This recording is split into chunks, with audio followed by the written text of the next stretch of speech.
FM Media presents Chaos or Connection. Yo, what's up, beautiful people? And welcome to Chaos or Connection, the podcast where we untangle the messy, glorious, soul-crushing, and sometimes downright hilarious world of relationships.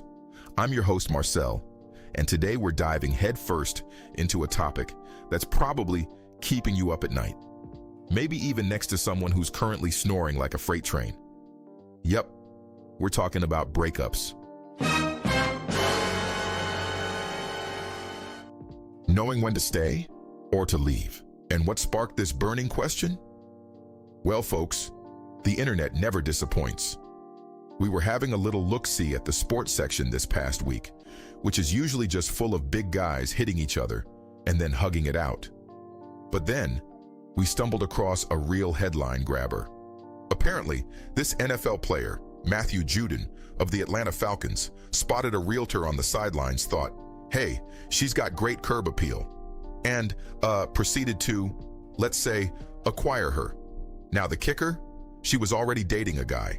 Ouch. So yeah, this poor dude is out here giving interviews about how heartbroken he is, and honestly, I can't blame him. Now, I'm not about to get into all the whys and hows of that messy situation, but it does make you think, when do you call it quits? When have you simply become sideline noise in someone else's game? Let's take a look. A couple weeks ago, Sue goes to a Falcon game, right? She tells me about her going to Falcon game. I'm like, oh, that's what's up. In my head, I'm like, why are you going to a Falcon game?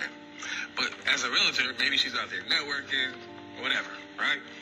Nothing to it. Wrong. Look, when something raises a question, it's nothing wrong with finding clarity to the questions in your head. I believe it's called intuition. That's right, guys. You have it too. So don't be afraid to follow your intuition as well. Now, it's nothing wrong with going to a game, but why not take your man with you? That caught my attention immediately. I wonder if she even watches football.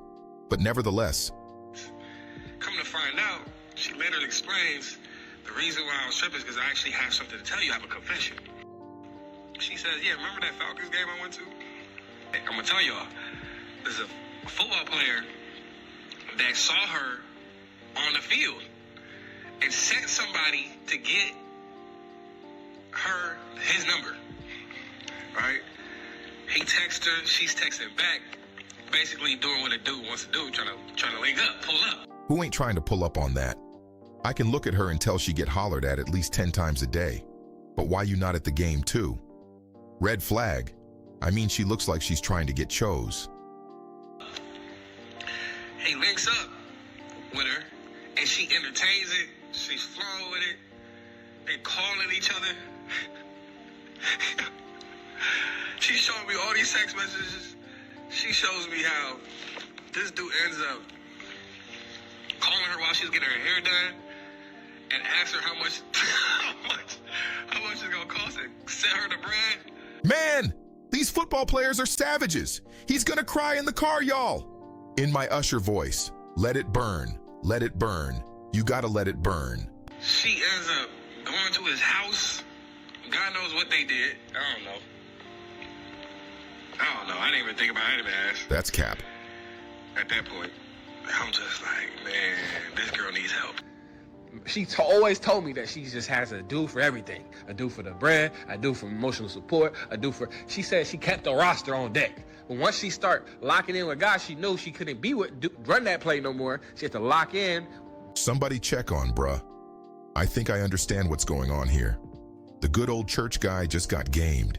She running circles around you, and it'll be years before you really understand what just happened.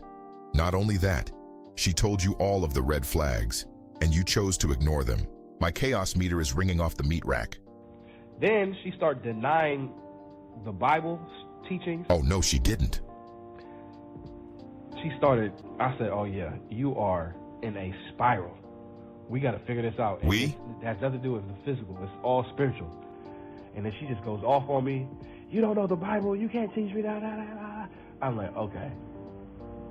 Yeah. This ain't gonna work.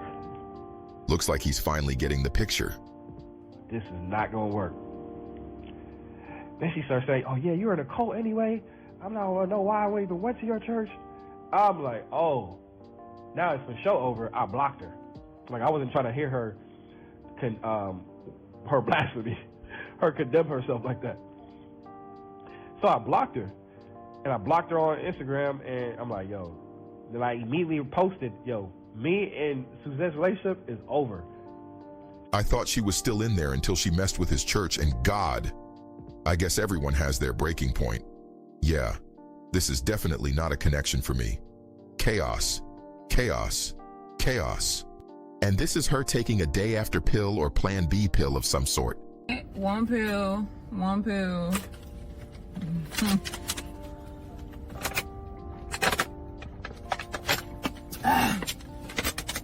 Done. Okay. Why would you even post that? Anyways, comment below and let us know what you think about this story. What would you do in this situation? I'm definitely calling chaos in this matter. Let's recap. Know when to stay. When there's mutual respect, genuine effort, and consistent emotional availability. Know when to go.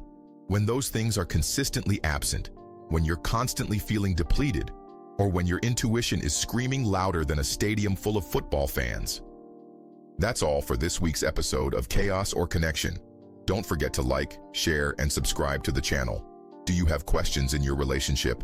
Email us at chaosorconnection@gmail.com, and maybe we'll discuss it on the next episode. I'm Marcel, reminding you that you are capable of love, you are deserving of respect, and you are absolutely in charge of your own narrative. Be good to yourselves, folks. And seriously, if anyone sees my realtor, tell her I'm looking to buy a new couch.